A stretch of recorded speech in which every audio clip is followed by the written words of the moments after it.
በምድር ላይ የሚከሰቱ ብዙ ሰቆቃዎችና ችግሮች አሉ።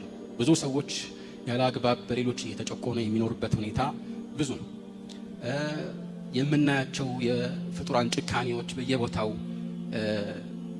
መጥፎ ተጽዕኖዎችን ሲያሳድሩ እናስተውላለን። እና ታዲያ አላህ Subhanahu Wa Ta'ala ይህንን ነገር ማስቆም ይችላል። ቻይ ከሆነ ጌታችሁ ይህንን ማስቆም እየቻለ ሰው ሲቸገር ለምን ዝም ብሎ ይመለከታል የሚሉ ጥያቄዎች አሉ። አንዳንድ ጊዜ በተለይ ሙስሊም ያልሆኑ ወገኖች የሚያነሱ ጅንብር አለ። ይሄው ጅንብር ጭራሽ በፈጣሪ የማያምኑ አንዳንድ ሰዎች የሚያነሱት ከመሆኑ ጋር አንዳንድ ጊዜ ሙስሊሞችም ይህንን ጅንብር ሳይሰሙ ራሱ ሐሳቡ በአእምሯቸው ውል ይልባቸዋል። እንደምታውቁት አንድ ጅንብር በአእምሮ ስለመጣ ብቻ እኛ ተጠራጠርን ማለት አይደለም። መልሱን ስላላወቅን ወይም ደግሞ እንደ አዋቂ ማስረዳት ስላልቻልን ይህን አስመልክቶ ጥርጣሬ ውስጥ ገባን ማለት አይደለም። ዞሮ ዞሮ የሸይጣን ጉትጎታ የሱ ተግባር ነውና እኛ እንጠየቅበትም። ስለዚህ እንደ አይነት ሐሳብ በአእምሯችን አንዳንዴ ውል ሊል ይችላል። እሱም ምንድነው? አላህ Subhanahu Wa Ta'ala አዛኝና ሩህሩህ ጌታ ከሆነ በምድር ላይ የሚከሰቱ ብዙ ሰቆቃዎችና ችግሮች አሉ። ብዙ ሰዎች ያለ አግባብ በሌሎች እየተጨቆኑ የሚኖርበት ሁኔታ ብዙ ነው። የምናያቸው የፍጡራን ጭካኔዎች በየቦታው መጥፎ ተጽዕኖዎችን ሲያሳድሩ እናስተውላለን። እና ታዲያ አላህ Subhanahu Wa Ta'ala ይህንን ነገር ማስቆም ይችላል።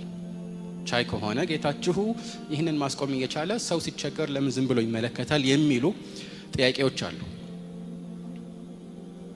እና እነዚህ ጥያቄዎች በመሰረታዊ ይዘት የሚነሱት ከማያምኑ ሰዎች እንደሆኑ ገልጬላችኋለሁ። እና ይህን አስመልክቶ ሳናሰፋ ባጭሩ በተወሰኑ ነጥቦች አጫጭር ምላሾችን ማስፈር እንችላለን። እና የመጀመሪያው ምንድነው? ይህ ህይወት የፈተና ህይወት ነው። አላህ ወደዚህ ያመጣን እንድንደሰትና እንድንመቻች ወይም በዚህ ህይወት ላይ የተለያዩ የደስታ እና የፍስሃ ምቾቶችን እንድንጎናጸፍ አይደለም። የፈተና ህይወት ነው። ይህ አጭር ህይወት ወደ ዘላለማዊው የአኺራ ህይወት የምንሸጋገርበት ድልድይ ነው። ስለዚህ ይህ ህይወት ፈተና ከሆነ የምንፈተነው ደግሞ በጥሩም በመጥፎም ነው። ወነብሉኩም ቢሸሪ ወልኸይሪ ፊትነተን ወኢለይና ቱርጀዑን። በመጥፎም በጥሩም እንፈትናችኋለን ይላል። ብዙዎች ፈተና የሚመስላቸው ችግርና ሰቆቃ ብቻ ነው። ምቾትም ማግኘትም አዎን ፈተና ነው፣ ማጣት ብቻ አይደለም። ስለዚህ ይህ ፈተና ከሆነ ፈተናነቱ ደግሞ የሚረጋገጠው በትክክል ጥሩና መጥፎ ሲኖር ነው። ለዚህ ነው አላህ Subhanahu Wa Ta'ala አንደኛ ጥሩን ከመጥፎ እንድንለይ ነው የፈተነንና ወደዚህ ምድር ያመጣል። ወሃደይናሁ ነጅደይን ጥሩን ከመጥፎ አላህ እንድናውቅ አድርጎናል፣ ለይተን እንድናውቅ አድርጎናል። ታዲያ ይህንን ፈተና ማሳካት የሚቻለው የግድ እንዲህ አይነት ተቃራኒ ነገሮች በፍጥረተ ዓለሙ ሲገኙ ብቻ ነው። ጥሩን አታድርጉ መጥፎውን ደግሞ ጥሩን አድርጉና ፈጽሙ መጥፎውን ተከልከሉ የሚል ትእዛዝ ሲመጣልን። ስለዚህ አንዳንድ ሰዎች እንደሚያስቡት ምናባዊ የሆነ ጥሩ ነገር ብቻ ያለበት የተድላ ህይወት የፈተና ህይወት ሊሆን አይችልም። ያ የጀነት ህይወት ነው። ወደፊት ይህንን ፈተና ስናልፍ ልንጎናጸፈው የምንችለው የሽልማት ነው። ስለዚህ ከዚህ አንፃር ልናስበው ይገባል ማለት ነው። ከዚህ ቀደም እንዳልኳችሁ ብዙዎች ይህንን ስላልተገነዘቡ ነው በፈጣሪ የማያምኑ ሰዎች የሚያመጡት ጥያቄ ከነሱ አእምሮ መዝቀጥ ጋር አብሮ የሚሄድ ደረጃ ላይ ያለ ጥያቄ ነው። ስለዚህ እነሱ ይህንን ስለማያምኑ ለምን ታዲያ አላህ ዝም ብሎ ይተወናል የሚል ጥያቄ ሊያነሱ ይችላሉ ማለት ነው። ሌላው ደግሞ ፈተናነቱን የሚያረጋግጠው ነጥብ ምንድነው? ጥሩና መጥፎ ባይኖሩ ኖሮ ሰዎች የጥሩን ነገር ጥሩነት ራሱ ማወቅ አይችሉም ነበር። ችግር ባይኖር ምቾት ያለው ዋጋ አይታወቅም ነበር። በሽታ ባይኖር የጤና ጸጋ ደረጃና ክብደት አይታወቅም ነበር። ማጣት ባይኖር የሀብት ጸጋ ብዙዎች ዘንድ ቦታ አይኖረውም ነበር። እና ሁሉ ነገር በተመቻቸበት ምናባዊ ህይወት ላይ ጥሩ ነገርን በጥሩነቱ ማወቅ የማይቻልበት ህይወት ይሆን ነበር ማለት ነው። ሌላው ደግሞ ልናውቀው የሚገባው መንደርደሪያ ጥርት ያለ ሸር ወይም መጥፎ ነገር ብቻ ያለበት ነገር የለም፣ ወይም ደግሞ እንዲህ አይነት ኑሮ የለም። ማንኛውም መጥፎ የምንለው ነገር ወይ እሱ ራሱ በሌላ ጎን ጥሩን ነገር ያከለ ነው፣ ወይ ደግሞ በስተጀርባ ሌላ ጥሩን ነገር ይዞ የሚመጣ መሸጋገሪያ ነው። ስለዚህ ይህንን ማወቅ ያስፈልገናል። ኒስቢ የሆነ ሸር አለ። ከሌላ ነገር አንጻር ሸር እንለዋለን፣ ግን ሌላ በጎኑ ካቀፈውና ካጣመረው መገለጫ አንጻር ወይ ደግሞ ከሚያሳድረው ተጽዕኖ አንጻር ወይ ወደፊት ከሚያመጣው ጥበብ አንጻር አላህ ይህንን ነገር አብሮ አስቀምጦታል ማለት ነው። ለምሳሌ ሸር ነገርም ብናስብ ሐታ ኢብሊስን ብናስብ ኢብሊስ ባይኖር ኖሮ ሰዎች ኢማናቸው ጠንካራ እንዲሆን ፈተና አይጋረጥባቸውም ነበር። የኢብሊስ ጉትጎታ ወይም የሸይጣን ጉትጎታ ባይኖር ኖሮ ኢማናቸው ተጣርቶ ከፍ ያለ ደረጃ ላይ ላይደርስ ይችላል። ወይም ከዚህ ውጭ ያሉ ችግሮችን ስንመለከት እነዚህን ችግሮች አስበን ከነሱ ለመጠንቀቅ በምናደርገው ጥረት ወይም ደግሞ ሌሎችን በችግራቸው ላይ ለማገዝ በምናደርገው ጥረት ሁሉ የምናገኘው ነገር አለ እና አላህ እነዚህ ነገሮችን ማድረጉን ስናስብ እንዲያው ከእዝነቱ አንጻር አላህ አዛኝ አይደለ ወይ የሚለውን ነጥብ ብቻ አይደለም ማሳት ያለብን። አላህ አዛኝ እንደሆነው ሁሉ አዋቂም ነው፣ ስለወደፊቱ ያውቃል። አላህ አዛኝ እንደሆነው ሁሉ ጥበበኛ ነው። አላህ አዛኝ እንደሆነው ሁሉ ፍትህኛም ነው። የሱ እዝነት የማይገባቸውን ሰዎች ላይሰጣቸው ይችላል፣ ይህን ላያድላቸው ይችላል። ስለዚህ ይህንንም ማሰብ አንድ ተገቢ የሆነ ቁም ነገር ነው ማለት ነው። ታዲያ ቅድም እንዳልኩት በአንድ ነገር ውስጥ ያሉትን መልካም ነገሮችን ራሱ ማሰብ አንድ መሰረታዊ ነገር ነው። ምክንያቱም መጥፎ ነገር መኖሩ ወይም መሰቆቃ፣ ችግር መብዛቱ አንደኛ እነሱ እንደሚያስቡት ከኸይር አንጻር በጣም ጥቂት ነው፣ ኢምንት ነው። ለምሳሌ በግለሰብ ደረጃ አንድ ሰው አንድ አይኑ ቢጠፋ እከሌ በጣም ተቸገረ፣ አንድ አይኑ እኮ ጠፋ ይባላል። طيب ሌላኛው አይንስ፣ ጭንቅላቱስ፣ አፍንጫው፣ አፉ፣ ሌላው መላው የሰውነት አካሉስ እያንዳንዱ ነገር የራሱን ተገቢ ስራ እየተወጣ ባለበት ሁኔታስ ይሄ የአላህ እዝነት አይደለም? ይሄ ብቻ አይደለም። ችግርተኛ የሚባሉ ሰዎችና ችግርተኛ ያልሆኑ ሰዎችን እናስተያይ። ያኒ የታመሙ ሰዎች ይበዛሉ ወይስ ጤነኞች ይበዛሉ? በእርግጠኝነት ጤነኛ ነው የሚበዛው። የታመሙ ሰዎች ሲታመሙ ዜና የሚሆነው ለዚህ እኮ ነው። እከሌ እኮ ጤነኛ ነው የሚል ዜና ሰምተን አናውቅም አይደል? አዲስ ነገር አይደለም። መሰረታዊ ይዘቱን የቀጠለ ነገር ነው። ታመመ የሚባለው ግን አዲስ ዜና ነው። ጦርነት ያለበት ቦታ ስንት ነው በዓለማችን ላይ? ውስን ቦታዎች ናቸው። በሰላም የሚኖሩ ሀገራት ይበዛሉ። በአንድ ሀገር ላይ ጦርነት የሚኖሩ ራሱ ሙሉ ሀገሩ በጦርነት ታመሰ ማለት አይደለም። ስለዚህ መጥፎ ነገር መኖሩ የአላህን አዛኝነት ጥርጣሬ ውስጥ ይከታል የሚሉት አላዋቂዎችን ወሬ ስንመለከት طيب ጥሩ ነገር ያውም እጥፍ ድርብ ሆኖ ከምናስበው በላይ በዝቶ ሳለ ይሄ ለምን የሱ መኖርን የሱን እዝነት የሱን ቻይነት አያመላክትም? በእርግጠኝነት ያመላክታል፣ ይበልጥ ያመላክታል እንዲያው። ነገር ግን መረሳት የሌለበት ቅድም እንዳልነው አላህ አዛኝ ብቻ ሳይሆን አዋቂም ነው። አዛኝ ብቻ ሳይሆን ጥበበኛም ነው። ስለዚህ ከሱ ጥበብ አንጻር እነዚህ ነገሮች ማገናዘብ አለብን። ነገር ግን ብዙ ሰዎች እነዚህን ጥበቦች ላያውቁ ይችላሉ። ፈተና የሆነውም ቅድም እንደተባባልነው በዚህ ምክንያት ነው። ማዕነሁ እነዚህ ጥበቦችን ማገናዘብ ቀላል ነው፣ ይሄን ያህል የሚከብድ አይደለም። ግን እኛ የማናውቃቸው ደግሞ አላህ የሚያውቃቸው ሚስጥሮችና ጥበቦች አሉ። እነዚህን ሚስጥሮች አላህ ቢገልጽልን ኖሮ ይሄ ምድር የፈተና ዓለም ይሆን ነበር? አይሆንም ነበር። ፈተና የሆነው ለዚህ ነው። ልብ በሉ እስቲ ይህንን የቁርአን አንቀጽ ፊ ሱረት አሊ ዒምራን አላህ ምን ይላል? ማ ካነ አላሁ ሊየዘረ አልሙእሚኒነ ዐላ ማ አንቱም ዐለይሂ ሐታ የሚዘ አልኸቢሰ ሚነ አጠይብ። ከዛ በኋላ ምን አለ? ወማ ካነ አላሁ ሊዩጥሊዐኩም ዐላ አልገይብ ይላል። አላህ አማኞችን አሁን ባላችሁበት ሁኔታ ላይ ጥሩን ከመጥፎ ወይም ደግሞ ንጹሑን ከቆሻሻው ሳይለይ አይተወውም አለ። ስለዚህ ፈተና ነው ማለት ነው። ሰዎች በተግባር የሚጠሩበት ወንፊት ነው። ግን ውጤቱስ ምንድነው? ወይም ከበስተኋላው ጥበብ ምንድነው? ምን አለ ቀጥሎ? ወማ ካነ አላሁ ሊዩጥሊዐኩም ዐለል ገይብ። አላህ ግን የሩቅን ሚስጥር ሊያሳውቃችሁ አይደለም። የወደፊት ጥበቡ እንዲህ ነው እያለ ሊገልጽላችሁ አይገልጽላችሁም ማለት ነው። ፈተና ነው። ስለዚህ ይህንን ነገር አጣምሮ መመልከት ተገቢ ነው ማለት ነው። ሌላው ደግሞ አላህ Subhanahu Wa Ta'ala እንደዚህ አይነት ችግሮችን ዝም ብሎ የሚያልፋቸው ያለ ምክንያት አይደለም። ጥበብ አለው ብለናል። ይህ ማለት እንዲያው ዝርዝር ጥበብ ውስጥ ሳንገባ ራሱ የሱን ቻይ መሆን ጥርጣሬ ውስጥ የሚከት አይደለም። አዛኝነቱንም ጥርጣሬ ውስጥ የሚከት አይደለም። አዋቂነቱንም እንደዚሁ። አንድ ምድራዊ ምሳሌ እንጥቀስ። አንድ በጣም የተራቀቀ ትልቅ ህንጻን ብንመለከት ህንጻው ከዲዛይኑ አንፃር ብሎም ደግሞ ከአገነባቡ ከአጨራረሱና ከሁሉ ነገሩ አንፃር በጣም የተሟላ የሆነ ዘመናዊ ህንጻ ነው። ሰዎች ሁሉ የሚያደንቁት ዘመናዊ ህንጻ ነው እንበል።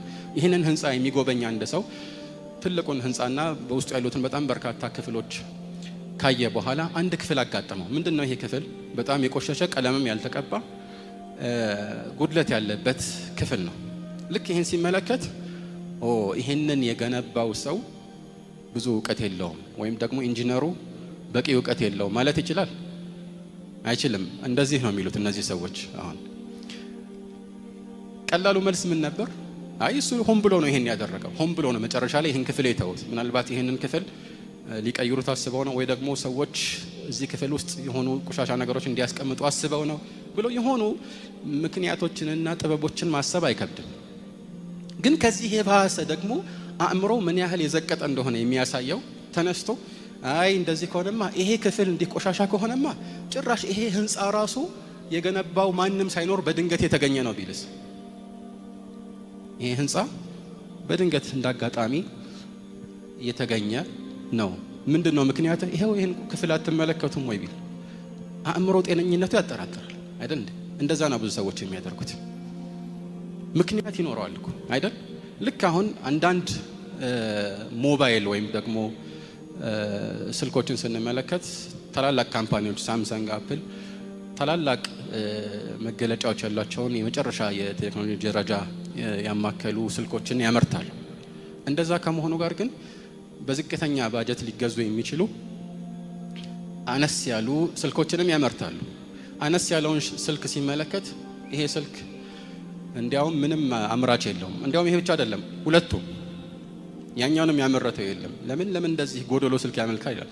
ያው እነሱ ለመሸጥ ነው። ያኛውን ሁሉንም ስልኮቻቸውን በዚህ ደረጃ መስራት ይችሉ ነበር አይደል?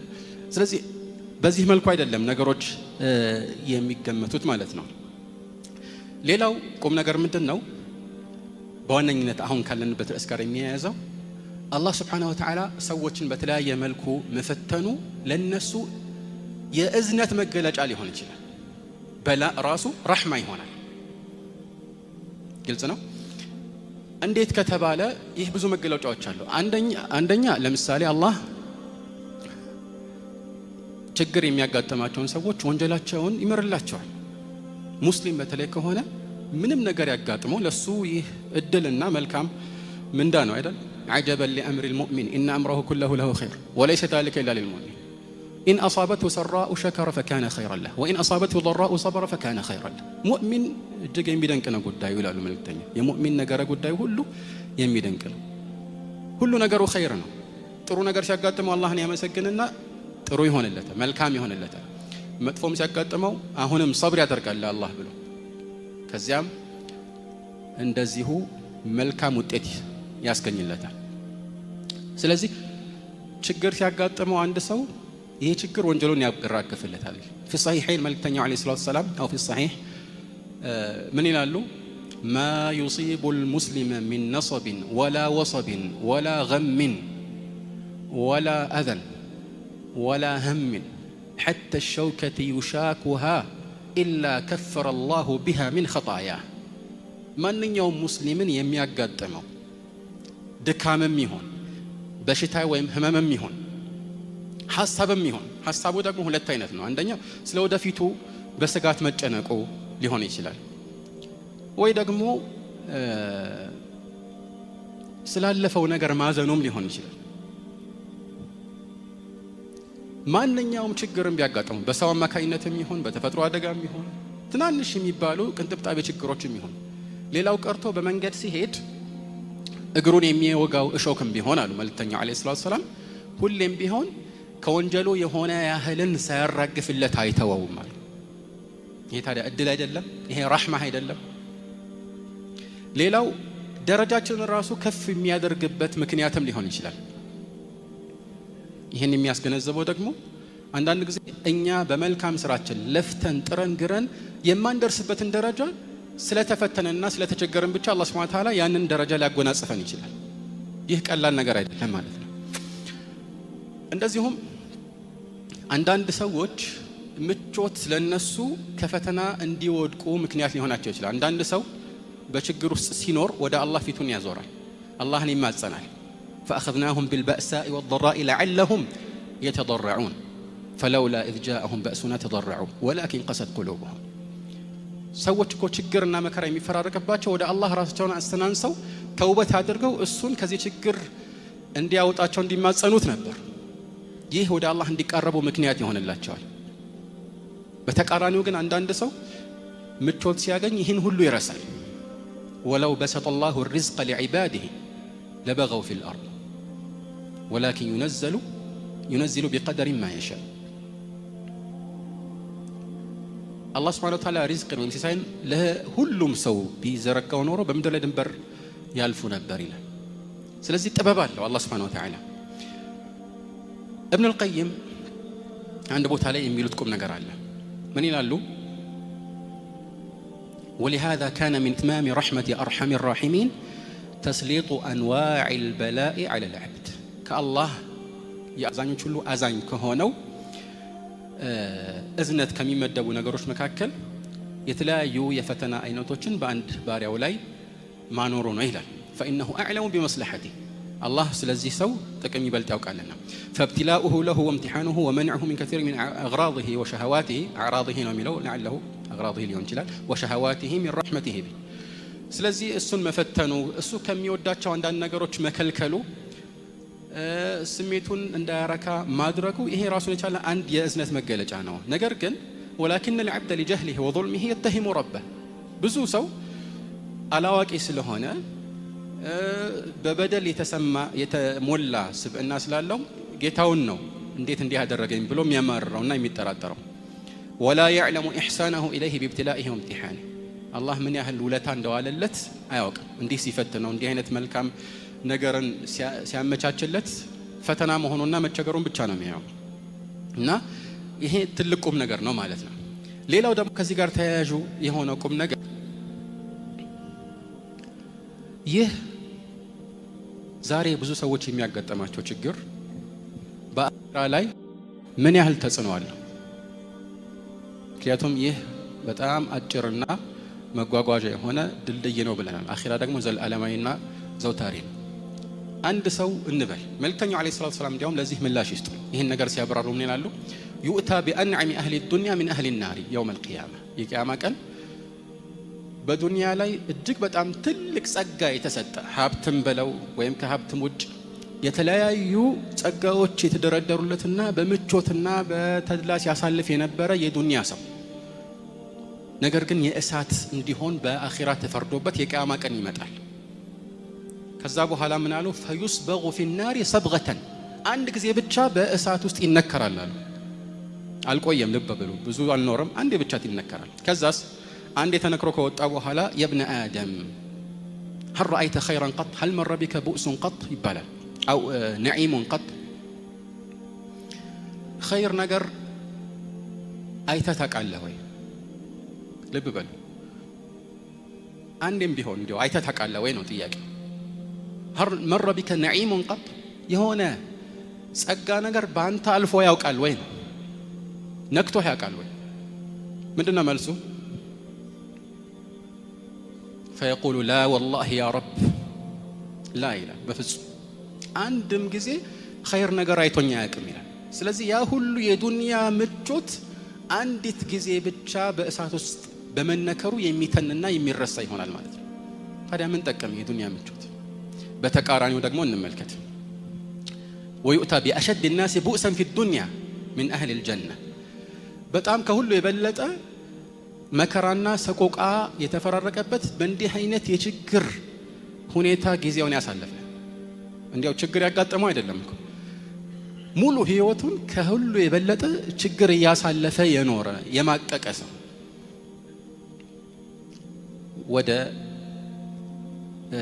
ጀነት ይመጣና የጀነት ስለሆነ የጀነት እንዲሆን አላህ ወስኖለት አንድ ጊዜ ብቻ فيصبغ في الجنة صبغة አንድ ጊዜ ብቻ ተነክሮ ይወጣል ጀነት ውስጥ ከዛ በኋላ يا ابن آدم هل رأيت بؤسا قط هل مر بك شدة قط የሆነ ችግር አይተህ ታውቃለህ ወይም ደግሞ እንዲያው ሽዳ የሚባል ጠና ያለ ሁኔታ ባንተ በኩል አልፎ ያውቃል ወይ ሲባል ምን ብሎ መልስ ምን ስልሳል لا والله يا رب ما مر بي بؤس قط ولا رأيت شدة قط አንድም ጊዜ ችግር አይቻላቅም አንድም ጊዜ የሆነ የጠና ሁኔታ አጋጥሞኝ ወይ በእኔ አጠገብ አልፎ ማያውቅም ይላል። ስለዚህ ይሄ ሁሉ የዱንያ ችግር መማቀቅ አንድ ጊዜ ጀነት ውስጥ በመነከር የሚጠፋ ከሆነ ለዚህ ትልቅና ዘላለማዊ ጸጋ ዋጋ መክፈል አያስፈልግም? ዋጋ መክፈል ያስፈልጋል። ይሄ ታወቀ ነገር ነው ማለት ነው። ሌላው ባጭሩ ደግሞ ሰዎች ስንመለከት ሁሉም አንድ አይነት አይደለምና አንዳንድ ሰው በዱንያ ላይ መማቀቁ መሳቀቁ በአላህ የተወሰነበት የሆነው ስለሚገባውም ሊሆን ይችላል፣ በተለይ አማኝ ካልሆነ ማለት ነው። ስለዚህ ነገሮችን ከብዙ ነገሮች ወይም አቅጣጫዎች አንፃር ማየት ተገቢ ነው። አንድን ነገር አካሎ ማየት ነው እንጂ አይ አዛኝ ከሆነ እንዲህ መሆን አለበት የሚሉ ሰዎችን ወሬ መስማት አያስፈልግም። ለምን ነው እንዲህ የምንለው? እነዚህ ሰዎች ስለ ፈጣሪ ሲያስቡ በመሰረቱ እዚህ ዱንያ አምጥተው ሰዎችን እንዲንከባከብና ለነሱ ህይወታቸውን እንዲያመቻችላቸው ግዴታ ያለበት አድርገው ነው። ልክ አንዳንድ ጊዜ ንግግራቸውን ስትሰማ ስለ ፈጣሪ ሲያስቡ ስለ አንድ ባለስልጣን የሚያስቡ ነው የሚመስል። ሰዎች ባለስልጣን ላይ ሮሮ እንደሚያሰሙት አይነት ነው የሚያሰሙት። እንደዚህ አይደለም። አላህ ሁሉን ነገር ቻይ የሆነ የዓለማት ጌታ ነው። ወሁወ አርሐሙ ራሒሚን ከአዛኞች ሁሉ በላጭ አዛኝ